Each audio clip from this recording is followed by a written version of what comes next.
السلام علیکم. وعلیکم السلام ورحمۃ اللہ وبرکاتہ. جی بھائی. میں یہ پوچھنا تھا, میرے 3 سوال ہے. جی پہلا سوال. میرا پہلا سوال یہ ہے کہ جی امام بھائی. 40 دن کی جماعت نکلتی ہے جو ہمارے محلے سے. آپ کا سوال نہیں پہنچا, ذرا زور سے بولیے, ذرا بلند آواز سے اور تھوڑا جلدی سے. جی بتائیے پہلا سوال کیا ہے؟ پہلا سوال یہی ہے میرا کہ 40 دن کی جماعت نکلتی ہے ہماری مسجد سے. بولیے. کون سی جماعت؟ تبلیغی جماعت؟ ہاں تبلیغی جماعت نکلتی ہے 40 دن کے لیے. تو امام صاحب لے کے نکلتا ہے جماعت کو 40 دن کے لیے. ہمارے 10 آدمی ہوتے ہیں اس میں. امام صاحب کبھی کبھی گھر پہ آتا ہے اور کبھی کپڑے دھوانے آ جاتا ہے, کبھی کبھی رشتہ داری میں چلا جاتا ہے. تو ایسا ہو سکتا ہے بھی جماعت نہیں, بعد میں وہ گھر پہ آ سکتا ہے. اچھا دوسرا سوال. دوسرا سوال یہ ہے کہ میری ایک لڑکی کا نام انیسہ بانو ہے اور لڑکے کا نام ہے اشفاق خان. تو یہ نام اچھا ہے یا نہیں ہے؟ ٹھیک ہے. تیسرا سوال. تیسرا سوال یہ ہے کہ میری سسٹر کی, میرے گھر والے کی سسٹر گزر گئی آج سے 1 سال 5-6 مہینے ہو گئے. تو اس کا گھر پہ من نہیں لگ رہا, وہ بس کبھی ایسے کرتی ہے باہر چلو. تو اس کے لیے دعا کر دیجیے. جی بہتر. جی مولانا صاحب, ان کی جو یعنی اہلیہ کی بہن ہے ان کا انتقال ہو گیا ہے, اب ان کی اہلیہ بہت پریشان ہے, ان کے لیے دعائے خیر ہے. دیکھیے بیٹے, صبر کریے بغیر چارہ نہیں ہے. یہ ایک ایسا راستہ ہے جس پہ ہر ایک کو جانا ہی ہوتا ہے. کسی کا نمبر پہلے آ جاتا ہے, کسی کا بعد میں آتا ہے. اس لیے غم کرنے کے بجائے صبر کرنا چاہیے اور ان کی مغفرت کے لیے دعا کرنی چاہیے. اللہ تعالیٰ آپ لوگوں کو صبر عطا فرمائے. اور جو انہوں نے امام صاحب کی بات کہی ہے, یہ ایک خیر کا کام ہے. اس میں جس کا مرضی ہو, فرض نماز ہے, کوئی اور دوسری فرض چیزیں ہیں, تو اس میں ہر آدمی کو شریک ہونے کے لیے وہ بھی اصرار دباؤ نہیں ڈال سکتے, توجہ دلا سکتے ہیں. اور باقی کسی اچھے کام کے لیے امام صاحب یا کوئی بھی آدمی دلچسپی لیتے ہیں, بہت اچھی بات ہے. اور اگر وہ نہیں لے سکتے تو کوئی دباؤ نہیں ڈالا جا سکتا. انیسہ اور اشفاق دونوں نام کیسے؟ انیسہ اور عرفان. اشفاق. اشفاق جو ہے شفق سے ہے, شفقت کی جمع اشفاق, تو ٹھیک نام ہے یہ بھی. اور انیسہ جو ہے مانوس کے معنی میں ہے, وہ بھی ٹھیک ہے. جی ہما مہاراشٹر سے. جی ہما سوال بتائیے. ہیلو. جی فرمائیے ہما. السلام علیکم. وعلیکم السلام. سر میرا 2 سوال ہیں. پہلا سوال. میرے بہن کے لڑکے کہنا نہیں مانتے ہیں, میرے دلہا بھائی کی طبیعت نہیں ٹھیک رہتی ہے. ٹھیک ہے. جی مولانا. دیکھیے, اس کام کے لیے پہلی بات تو یہ ہوتی ہے کہ ہم اپنے بڑے کی بات مانیں تو ہمارے چھوٹے ہماری بات مانیں گے.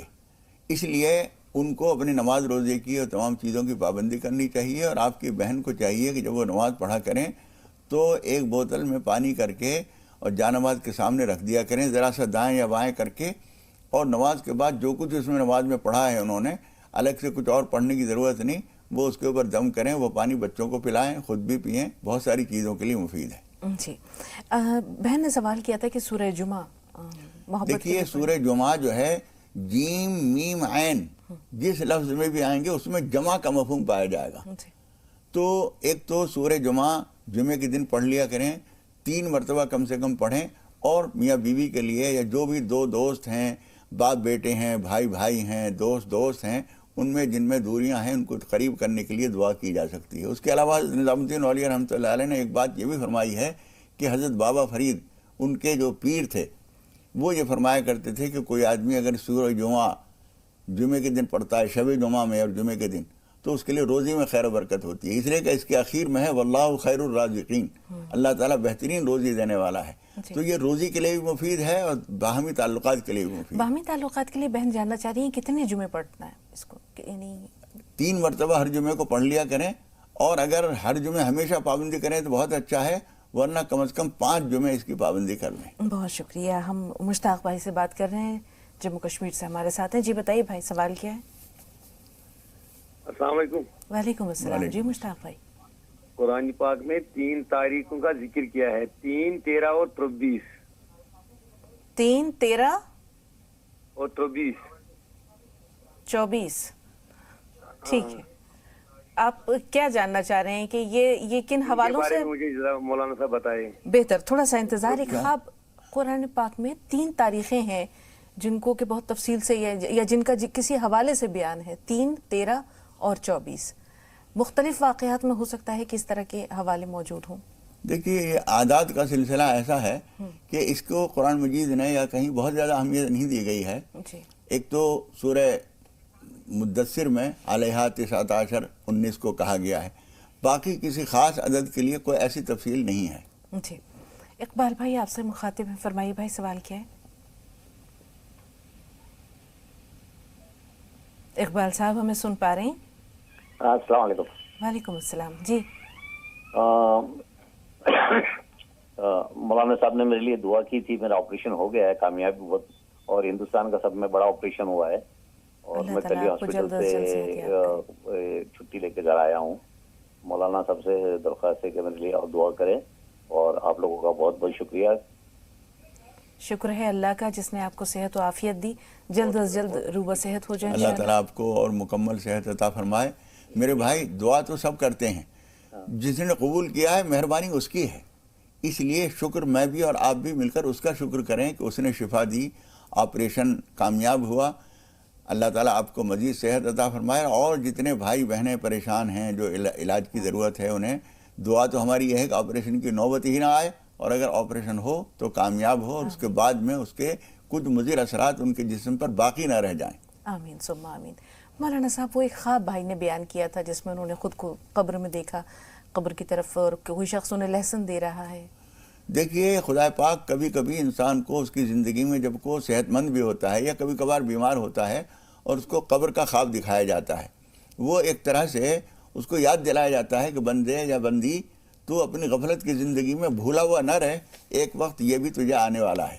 اس لیے ایک تو خدا پاک آدمی کے اخیر وقت کو کبھی کبھی یاد دلاتا ہے.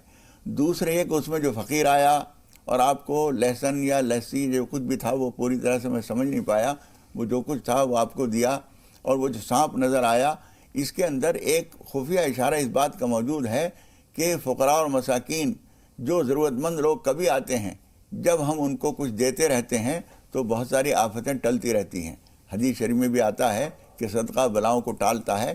اس لیے وہ جو سانپ آیا ہے وہ سانپ نہیں آئے گا اگر فقیر کو ہم کچھ دیتے رہیں گے. اس لیے خدا پاک کے نام پر خرچ کرتے رہنا چاہیے، اور جو ضرورت مند ہے چاہے بہت کروڑ پتی صحیح، لیکن اس وقت وہ ضرورت مند ہو گیا تو ہمیں اس کی مدد کرنی چاہیے. اللہ کی رحمتیں حاصل ہوں گی انشاءاللہ. پرویز بھائی جموں سے فرمائیے سوال کیا ہے؟ پرویز بھائی ہمیں سن پا رہی ہیں آپ؟ جی سن پا رہے ہیں. جی سوال بتائیے. جی سوال یہ ہے کہ جو بھی کام کرتے ہیں ہم. ہاں ٹھیک ہے، ٹی وی کی آواز بند کر دیجئے. ٹی وی کی آواز بند کر دیا. ٹی وی کی آواز. جی سوال مکمل کیجئے اپنا. جی ہم جو بھی کام، جہاں تک آپ کی بات پہنچی، جو بھی کام کرتے ہیں اس کام میں لگتا ہے رکاوٹیں آ جاتی ہیں، کامیابی نہیں ملتی. یہ سوال ذہن میں رکھیے گا. حکیم بھائی کرناٹک سے، ان سے بھی بات کر لیتے ہیں. جی بھائی سوال بتائیے. السلام علیکم بھائی. وعلیکم السلام. میں مولانا سے یہ پوچھنا چاہتی ہوں کہ میری طبیعت کچھ دن سے ٹھیک نہیں ہے. میرے پاؤں گڑگیاں جوائنٹس میں بہت آرتھرائٹس کے لیے. بہن ذرا اونچی آواز میں، ذرا بلند آواز سے. جی میری طبیعت تھوڑا ٹھیک نہیں ہے، سردی کی وجہ سے آواز تھوڑا بیٹھ گئی ہے میری. اس لیے مولانا سے میں یہ پوچھنا چاہتی ہوں کہ میرے گھٹنوں میں بہت درد ہے آرتھرائٹس کے وجہ سے. دعا کریے میرے لیے. اور مولانا سے یہ پوچھنا چاہتی ہوں کہ مجھے کچھ کروایا ہے، اس لیے میں کیا دعا کروں مولانا سے. ٹھیک ہے جی مولانا صاحب، طبیعت بہت زیادہ خراب ہے، شاید گھٹنوں میں بھی تکلیف ہے. پھر یہ اپنی طبیعت کی خرابی کی وجہ سے ان کے ذہن میں یہ بھی خیال آ رہا ہے کہ کہیں کسی نے کوئی جادو یا کوئی اس طرح کی چیز نہیں. بہن دیکھیے وہ بھی ہو جاتا ہے، ہمیں اس سے انکار نہیں ہے، لیکن ہر تکلیف کو یہی نہیں سمجھنا چاہیے کہ یہ کسی کرنے کے نتیجے میں ہے. اگر اس کے لیے آپ سورہ بقرہ گھر میں پڑھتی رہیں تو انشاءاللہ تعالی گھر کے اوپر سے، آپ کے اوپر سے اس طرح کے اثرات دور ہوتے رہیں گے. اس کے علاوہ آیت الکرسی پڑھنا، سورہ فلق، سورہ ناس پڑھنا اس کے لیے بہت مفید ہے. حضور اکرم صلی اللہ علیہ وسلم کے اوپر جو جادو کیا گیا تھا اس کی کاٹ کے لیے یہ 2 صورتیں نازل ہوئی تھیں، اور اس کے پڑھنے سے اللہ کے کرم سے وہ دور ہو گیا تھا. سورہ فلق سورہ ناس ضرور پڑھیے, آیت الکرسی پڑھیے, سورہ بقرہ پڑھیے. اللہ تعالیٰ سے ہم بھی دعا کرتے ہیں کہ وہ اثرات دور کرتے ہیں, اور اگر اثرات نہیں ہے صرف بیماری ہے وہ بھی اللہ تعالیٰ سے دعا کیجیے, اللہ تعالیٰ بیماری بھی دور فرمائے گا. پرویز بھائی نے جیسے کام میں رکاوٹوں کا ذکر کیا, کام میں کامیابی نہیں مل رہی ہے. دیکھیے رکاوٹوں کا ایک تو بڑا سبب یہ ہوتا ہے کہ ہم کسی ایک ٹارگیٹ پر, ایک ہدف پر نظر رکھتے ہیں, وہیں سے کامیابی ملے. یہ ضروری نہیں ہے. ایک آدمی کو کمائی کرنی ہے, کمائی کے لیے جو کام اب تک وہ کر رہا تھا وہ اگر کامیاب نہیں ہو کچھ اور کر لیجئے. یہاں کامیابی نہیں ہو رہی کسی اور علاقے میں چلے جائیے. آپ کو کئی ہنر اللہ نے دیے ہیں, ایک ہنر کامیاب نہیں ہو رہا دوسرا کر لیجئے. اس کے لیے ذرا ٹائم زیادہ دیجئے, محنت زیادہ کیجئے, لوگوں سے رابطہ زیادہ کیجئے, نماز توبہ پڑھیے, اور خاص طور پر ابھی جو ہم نے بتایا تھا سورہ جمعہ پڑھنا جمعرات کی شب میں یا جمعے کے دن پڑھنا روزی کے لیے مفید ہے. آپ یہ بھی کیجئے. استغفار کثرت سے کیجئے. فجر کی نماز کے بعد یا اللہ یا رحمان یا رزاق کو پڑھیے. بہت ساری چیزیں ہیں, ساری چیزوں کو جو ہم بیان کرتے ہیں دھیان رکھا کیجئے. بالکل مولانا صاحب, اللہ تعالیٰ آپ کو خیر و برکت دے اور روزگار کے نئے ذرائع اور نئے وسیلے آپ کے لیے فراہم ہوں. کولکتہ چل رہے ہیں, زاہد بھائی آپ کے پاس آ گئے, لیجیے سوال بتائیے. ہلو جی زاہد بھائی. بولے سر, السلام علیکم. وعلیکم السلام. بولے کہ بہت ٹرائی کر رہے, کام دھام نہیں لگ رہا, نوکری بھی نہیں لگ رہا ہے, بہت کوشش میں لگے ہوئے ہیں مگر کہیں کچھ کامیاب نہیں ہو رہا ہے. زاہد بھائی یہی تو بات ابھی ہو رہی تھی, مولانا صاحب نے ابھی پرویز بھائی کے سوال کے جواب میں یہی باتیں بتائی ہیں. یہاں بھی یہی مسئلہ ہے. ہاں, استغفار کیجئے, نماز توبہ پڑھیے. قرآن میں حضور اکرم صلی اللہ علیہ وسلم فرماتے ہیں ان الرجل لیحرم الرزق بالذنب یصیبہ. خدا پاک بندے کی کسی غلطی کی وجہ سے کبھی کبھی اس کے روزی پہ پابندی لگا دیتا ہے. جیسے تنخواہ روک دی جاتی ہے, جیسے بچوں کا کھانا بند کر دیا جاتا ہے, بچوں کو گفٹ دینا چاہتے تھے اسے روک دیا, جب تک تم اتنے اچھے نمبر نہیں لاؤ گے اس وقت تک نہیں دیں گے. اسی طرح خدا پاک بھی بندوں کی روزی روک دیتا ہے, جب وہ راستے پہ آ جاتے ہیں تو کھول دی جاتی ہے. تو اللہ تعالیٰ سے بار بار نماز توبہ پڑھ کر معافی مانگیے, اللہ تعالیٰ ضرور کامیابی دے گا انشاءاللہ. حسینہ صاحبہ سوال بتائیے. بہن ہمیں سن پا رہی ہیں آپ؟ ایسا لگتا ہے رابطہ نہیں رہا. ایک سوال بہت دیر سے بچا رکھا ہے مولانا صاحب.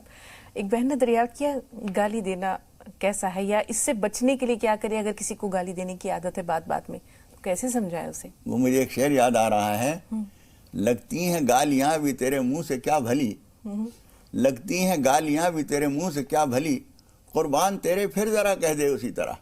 کیا بات ہے. جس نے گالی دی آپ نے محبت سے اس کے جواب میں کہہ دیا کہ ہاں ہاں بہت اچھا لگ رہا ہے, ایک دفعہ اور کہہ دیجئے, وہ بات ختم ہو جائے گی. کبھی کبھی غصے کا جواب محبت سے دینے میں غصہ ختم ہو جاتا ہے, اس لیے لیکن گالی دینا اچھی بات نہیں ہے. ایک شاعر نے کہا ہے کہ تم نے جو گالی دی ہے تو تم نے اپنا منہ بگاڑ لیا, میرا کیا نقصان کیا. میں اگر کوئی گندی چیز اپنے منہ میں رکھتا ہوں تو منہ میرا گندا ہوگا نا, دوسرے کو تو کچھ نہیں بگڑے گا. تو گندے الفاظ اگر ہم اپنی زبان پر لاتے ہیں تو زبان ہماری گندی ہوتی ہے. اس لیے اپنی زبان کو پاک رکھنے کے لیے گندے الفاظ سے بچیے. اور اگر غصہ بھی آئے تو کسی اور الفاظ میں جو گالی کے درجے میں نہ آتے ہوں, نادان کہہ دو, بیوقوف کہہ دو, کچھ اور کہہ دو. گالی دینا جو ہے یہ کسی اور کا اتنا بگاڑ نہیں ہو رہا جتنا اپنا منہ گندا ہوتا ہے.